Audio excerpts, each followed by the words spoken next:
Big Boss Filmworks and Big Boss Books presents Courtney Robert Brown Jr.'s follow-up to the book Motown Mafia. Motown Mafia, big man on campus. Corey Black Jr. is a newly pledged frat member who is in college to make his mother happy and proud that he'll be the first man to go to college in the family. He's also the nephew and son of two of Detroit's most notorious drug kingpins. His father, Corey Black, has fled authorities. His Uncle Joe Black is the reigning figure in the narcotics trade. Uncle Joe has Corey do runs for him to carry on the family business, laundering money and running narcotics. Uncle Joe also owns real estate with Corey's mother, who has a great deal of control in the business. Corey Black Sr. wanted Corey to go to school to bring legitimacy to the family, but Corey had other plans. While in college, with the help of his friends and his girlfriend, he starts and grows a successful drug operation. Unbeknownst to Uncle Joe and Tracy, Corey enjoys the most exclusive strip clubs, frat parties, casinos, and women that the city has to offer, all while basking in his newfound popularity. Corey finds himself conflicted with his responsibility to running the family business and his obligation to his college studies. However, he'll have to make things work in his favor if he wants to remain the big man on campus. The names have been changed to protect the guilty and the innocent.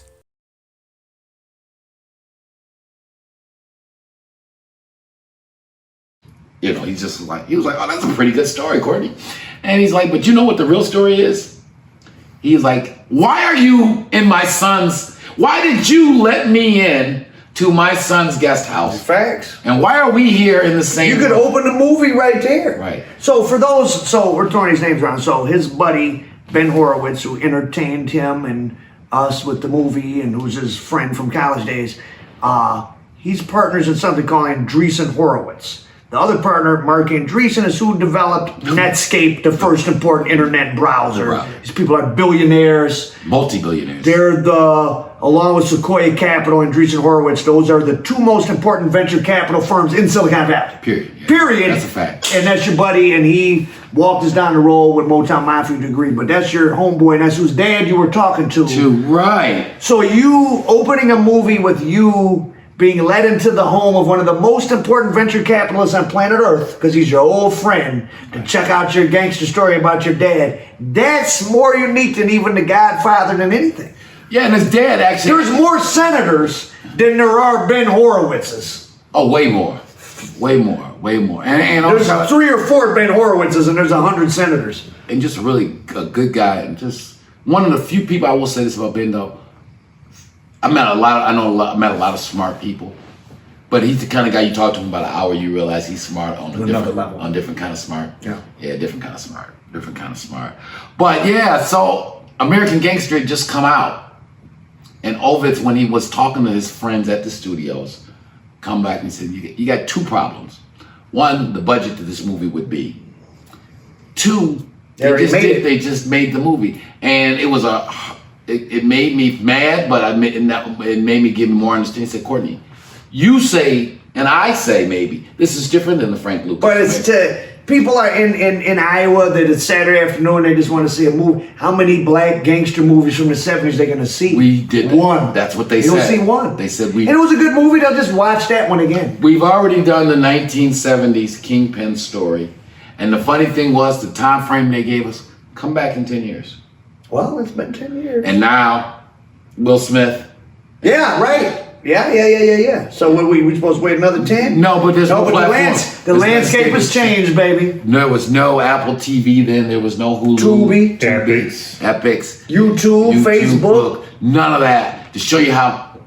I was thinking, man, Al, when we were in LA... Is this a vintage? This is the real McCoy. Just like this from like 86. Shout out... Still like new. Shout out to Strictly Sportswear, 7 Mile and Fenmore, Detroit. Shout out to Kathy and that crew. A Detroit apparel legend. That's where I get all my felines. The real, you know, campaign. Calls it feline. You know, they don't know. The real Pontorito, made in Italy, understand, campaign hat, made famous by that organization known as YBI, Young Boys Incorporated. Shout out to the Dexter boys. shout out to all of them. And yeah, so yeah, we try to, I'm gonna, I say I'm going through a midlife crisis. So I do a lot of '80s. I find myself dressing like I dressed. It was a good era. You look good. And it was very good. And I know you enjoy the company of the younger young ladies. And they like it. The chicks dig it, Al. The chicks dig That's it. all this really. The chicks dig it. I mean, in the end. What else is there? Yeah. What else is there? After you didn't survive what we didn't survive and all of that. So yeah, that's just been a crazy journey. So hey, so what's up with, you said, I don't want to say too much about Steve, but he had Yeah, I'm surprised with you and all, but you've been out. You've been in Cali. You've been in Cali. He just as the stand-up guy that he did without, because he's a private person like that. But some shit. They don't even know what we're talking about. Yeah, some shit he didn't even have nothing to do with. But you heard through the grapevine. Yeah, and it was gonna be better for him to say he had something to do with it. Wow. But it was a very short period of time. When does he get out?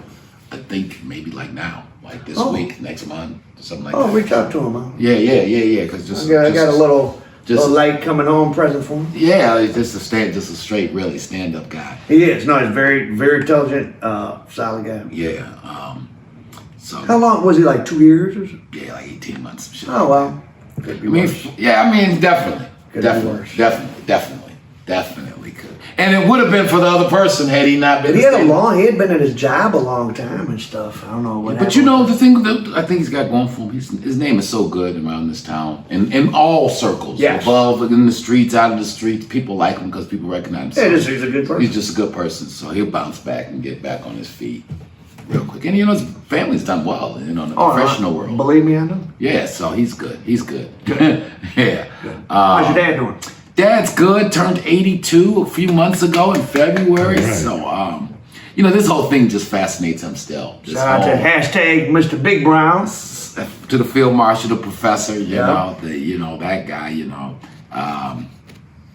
just what a life he lived and what a life he has allowed me and my sister and the rest of the family to live. Because the truth is, he never got in, as you know the story, he never got in it to get rich. 30 years old. Yeah.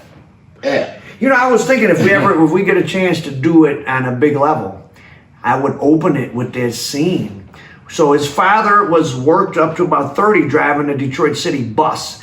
And during the 1967 riot, he actually participated with helping the police transport prisoners. I mean, they all weren't black, but probably more than half were. I'm sure. And then he had an incident where he had the gun pulled out and he's like, I'm driving the bus, I got my uniform on. And that probably was a precipitating incident of him realizing, well, no matter what I do, this American dream thing isn't really for me right now, so I'm going to do what I need to do. I think that, and again, you being an intelligent man yourself, David Horowitz, again, to bounce back to him, when he read the book, he says, that was the day that changed your life. Oh, he said the same thing. It's very apparent. I mean, that was the turning. Because he's participating in, I'm not only am I not breaking the law, I'm part of the system. I'm the bus driver, and then a riot happens, and I'm working with the police. I'm taking prisoners to Bel Air. While in my uniform. While in uniform with my wife. These hillbilly-ass National Guard from Tennessee, wherever they drug him up from, draw down on me. With my wife and kids. That'll make you say, fuck the system. Yeah, I'm not stopping at no red lights, all of the above. That it doesn't behoove me. Yeah. And why bother? And then you're looking at your buddy who's already said, come with me. Who's your childhood friend? 8 years old. You see what I'm saying? And you're like, Halloween 1970 was Pop's last day working. Halloween 1970. 1970. He ain't had a job since. He had no work, but he had that work. Yeah. He had a lot of jobs after that.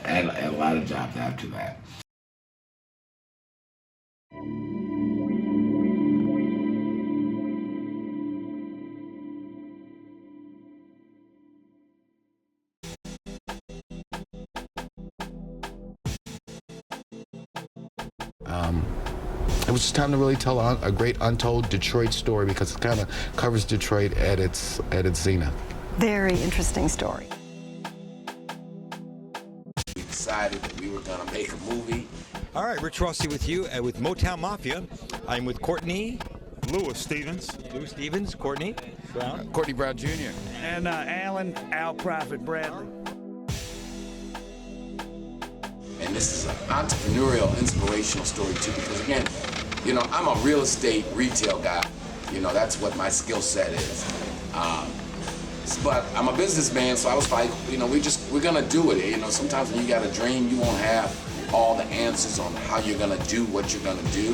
What made this one unique was not so much the crime, but the intertwining with Detroit's history and the Motown era and kind of the economic decline of Detroit. And it's really the story of a family. And from some perspectives, it's has a happy ending, like you said.